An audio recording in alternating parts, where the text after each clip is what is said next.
நண்பர்கள் அனைவருக்கும் அன்பான வணக்கம். இப்போ நம்ம ஒரு லோ பட்ஜெட் வீடு பார்க்க போகிறோம். ஈரோடு சிட்டி சென்ட்ரல் பிளேஸில் பஸ் ஸ்டாண்ட் நியர் 2 கிலோமீட்டரில் மாணிக்கம்பாளையம் அப்படிங்கிற இடத்துல இந்த வீடு இருக்குங்க. 435 சதுரடி காலி இடத்துல 800 சதுரடியில் பில்டிங் கட்டியிருக்கிறாங்க. வீடு கட்டி ஒரு 18 வருஷம் இருக்குங்க. மணலில் கட்டின வீடு, நல்லா நீட்டாக இருக்குது வீடு. வீட்டில் எந்த செலவும் இல்லை. ஒரு கோட்டு சுண்ணாம்பு அடிச்சுட்டு அப்படியே வந்துக்கலாம். லோ பட்ஜெட்டில் வீடு தேடிக்கிட்டு இருக்கிறவங்களுக்கு இது ஒரு அருமையான இடம். 28 லட்ச ரூபா சொல்கிறாங்க, பேசலாம், குறைக்கிறதுக்கு வாய்ப்பு இருக்குது.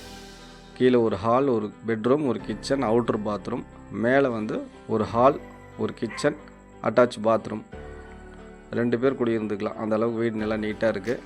பில்டிங் தெளிவாக இருக்குது. எந்த செலவும் இல்லை. இது தேவைப்படுறவங்க டிஸ்பிளேயில் நம்பர் தரோம், கான்டாக்ட் பண்ணுங்கள். லோ பட்ஜெட்டில் தேடிக்கிட்டு இருக்கிறவங்களுக்கு இது நல்ல இடம். முதல் முறையாக நம்ம சேனலை பார்க்குறவங்க மறக்காமல் சப்ஸ்கிரைப் பண்ணிக்கோங்க. பக்கத்தில் இருக்கிற பெல் ஐக்கானை கிளிக் பண்ணி ஆல் கொடுத்து வச்சுங்க. அப்போ தான் நம்ம போடுற வீடியோஸ் உங்களுக்கு உடனுக்குடன் நோட்டிஃபிகேஷனில் கிடைக்கும். நன்றி, வணக்கம்.